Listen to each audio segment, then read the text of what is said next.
Hello everyone, welcome back to my channel. I'm Riyan Gandhi, and here we solve advanced problems using basic concepts. This week we're transitioning into number theory and talking about primes. So what are primes? Primes are numbers which only have two factors, the number itself and 1. So an example of a prime would be 17, because 17 only has a few factors. It has 1 as a factor and itself 17. There are no other factors. That is an example of a prime. And there are many other properties of primes as well. If you list out the primes, there is no clear pattern for them. Let's start listing them out. We have 2, 3, 5, 7, 11, 13, 17, 19, 23, 29, ... There is no clear pattern for these. So another thing, if you notice in our list, that the only even number in that list was 2. Because 2 is the only even prime. 2 has the factors of 1 and 2, and that's it. And to solve many different problems, we will break the number down into its prime factorization, which is going to be really helpful in the problems we'll see later on.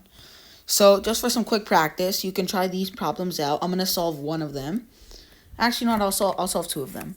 So I'll do the first one and the second one. So prime factorize 2520. So first we want to look at factors that immediately can divide this. We know 10 can immediately divide this because we see it ends in a 0. This is 10 times 252. Actually, I'll do it in the real pen.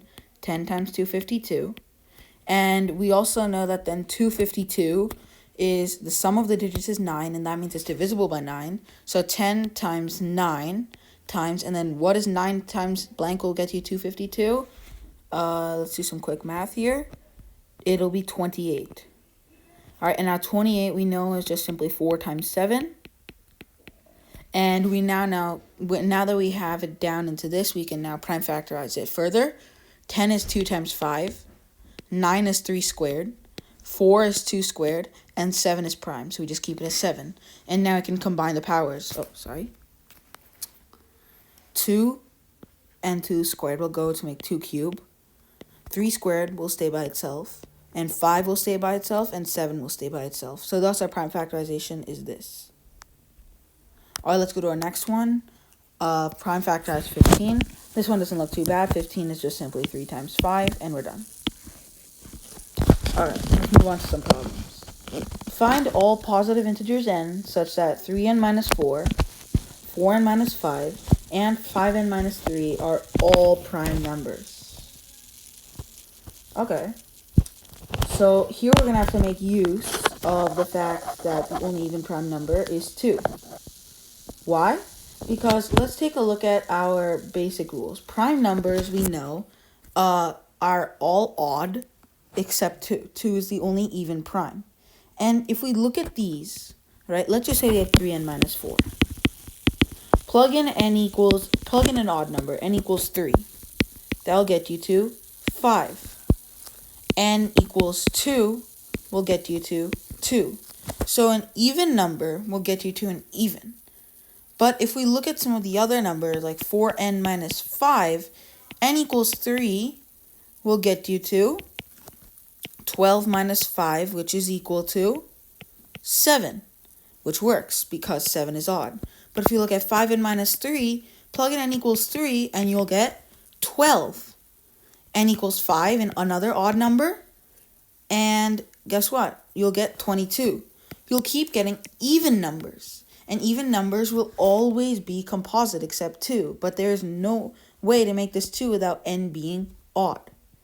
And so thus, with this, we have to have that n has to be an even number, but n equals 2 is the only value that will work, because if n equals any other number, like 4, then you'll get an even number, but this even number will not be prime because it cannot be 2. The only way for it to be 2 is n equals 2. So thus our answer is n equals 2, and that is the only value. All right, let's move on to our next problem. Suppose m and n are positive integers such that 75m equals n cubed. What is the minimum possible value of m plus n? Well, these numbers look pretty large, and I don't think we're going to be trying out values for m and n starting at 1, 1, 1, 2, 2, 2. So let's try and do a different approach. Let's look back up here and see a few principles. We see how to solve many problems, we'll break the number down into its prime factorization. So we can't really see a way to use 2 in here. The only even prime is 2. So let's try and do prime factorization. What is 75m? 75m is just going to be equal to 5 squared times 3 times m. I just broke apart 75. Now, if we know this, and this is also equal to n cubed, and now we really have to think about our logic here. If n cubed is going to be a cube number, then that means that the other side also has to be a cube number. And how can it be a cube number? Well, it can be a cube number if all the exponents of our prime numbers are a multiple of 3. And you can think about it, like, for example, 3 cubed is a cube number. You also have 6 cubed, which is equal to 2 cubed times 3 cubed as a prime number.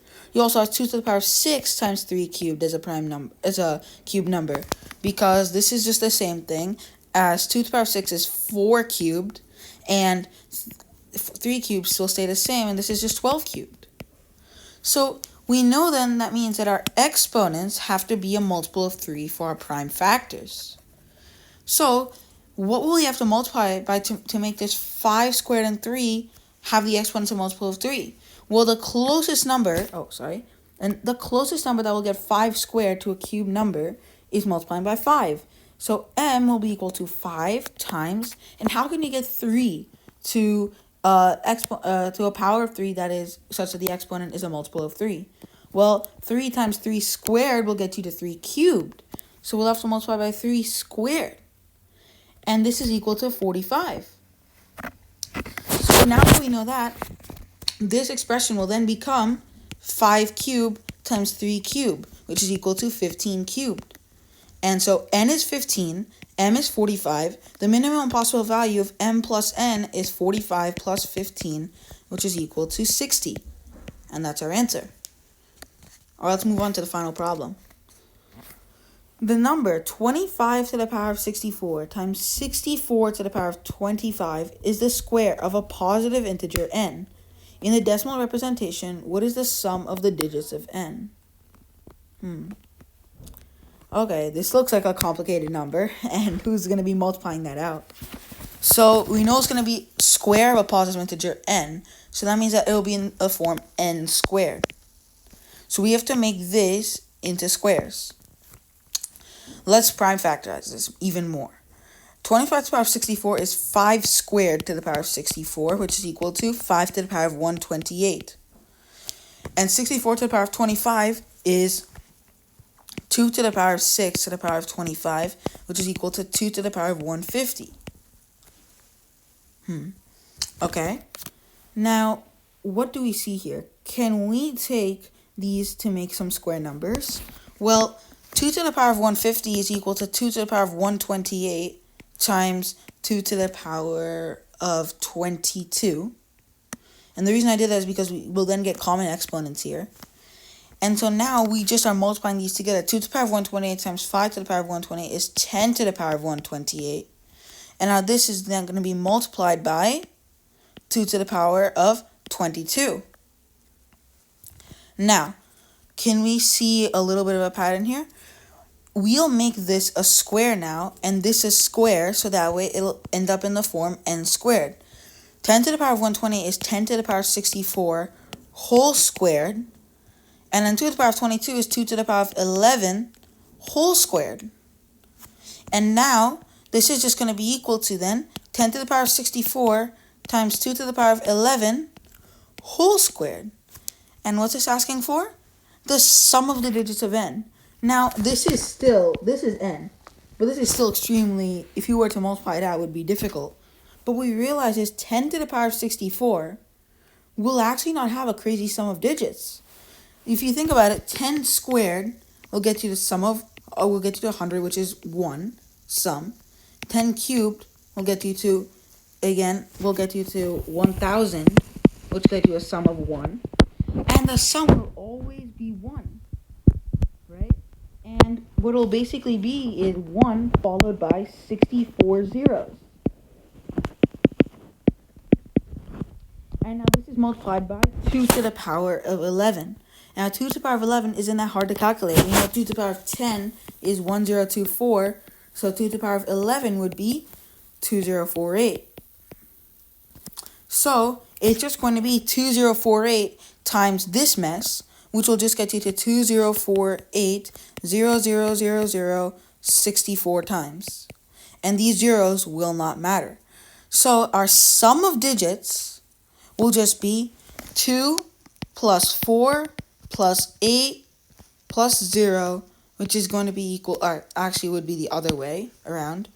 It would just be 2 plus 0 plus 4 plus 8 plus all those zeros, which will not matter, and this will get you to 14, which is our final answer. Alright, thank you for watching this video, and I will see you in the next